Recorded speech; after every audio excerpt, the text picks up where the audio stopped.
Kayo po ba mga bossing ko, isa sa mga napakaraming kahilingan mga bossing. At parang napapansin ninyo na ang inyong kahilingan ay hanggang ngayon kahilingan pa rin at hindi pa ito natutupad. Meron po ako i-share sa inyo po mga bossing ko upang sa ganon, ang ating mga kahilingan, yung mga wishes po natin ay kaagad nating ma-achieve mga bossing. Ngayon pa mga bossing, ano po yan? Kailangan lamang po natin mga bossing ko ng isang malinis na papel. Ang papel mga bossing ko ay nagmula sa kalikasan, kaya swerte po ang dulot nito kung ito ang gagamitin nating pampaswerte. Ganun din po mga bossing, kailangan natin ng kapangyarihan ng bawang, ng pangkalahatan. Yan pa mga bossing, basta focus ka lamang sa mga wini-wish po ninyo, mabilis nyo matutupad ang inyong kahilingan. Tapos kailangan din natin ng pulang sinulid mga bossing.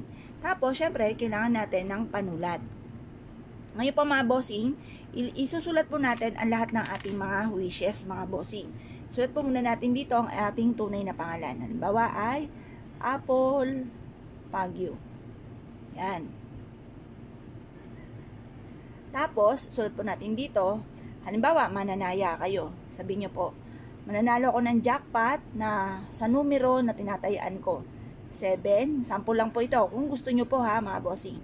7, tapos edad ko ay 41, edad ng aking mister ay 43, edad ng aking panganay 18, edad ng aking bunso ay 10, tapos pili pa kayo ng favorite number ninyo mga bossing. Favorite ko po, sabihin na natin 5. Yan. Tapos sulat nyo po dito, mananalo ako ng jackpot. Yan. Pagkatapos, sulat nyo rin po dito, magkakaroon ako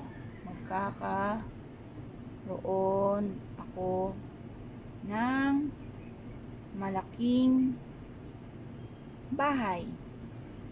Yan. Pagkatapos, magkakaroon ako ng magagarang sasakyan. Tapos, magkakaroon ako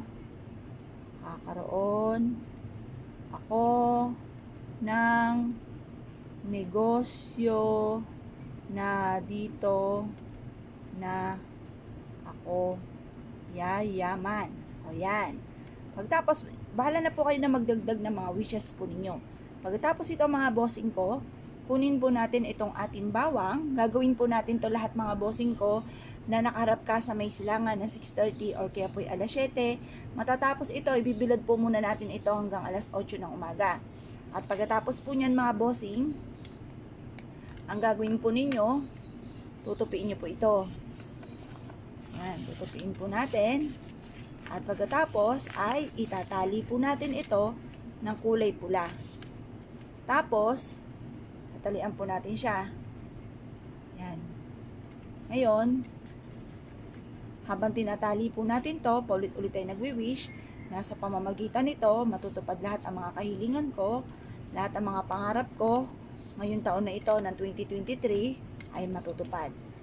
Pagkatapos po nito mga bossing ko, itali nyo po ito sa gawing silangan mga bossing.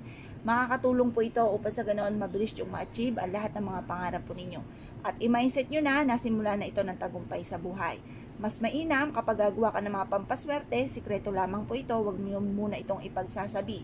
Kasi pag may nakaalam, may mga kumukontra, hindi ka pa yumayaman, hindi pa natutupad ang mga pangarap, na kontra na kaagad kasi nakainggitan ka kaagad mga bossing. Kaya kailangan sikreto nyo na lamang. Ngayon po mga bossing, hayaan nyo na sila ang ma-amaze dahil nababago ang takbo ng inyong pamumuhay. Ang daming mga napupundar ninyo hanggang sa sila ay magtanong kung anong sikreto po ninyo. Saka nyo na lang i-share kapag po kayo ay naging matagumpay na. Ngayon po mga bossing, kung kayo pinaniwala, ay siya. Good luck po sa inyo po lahat.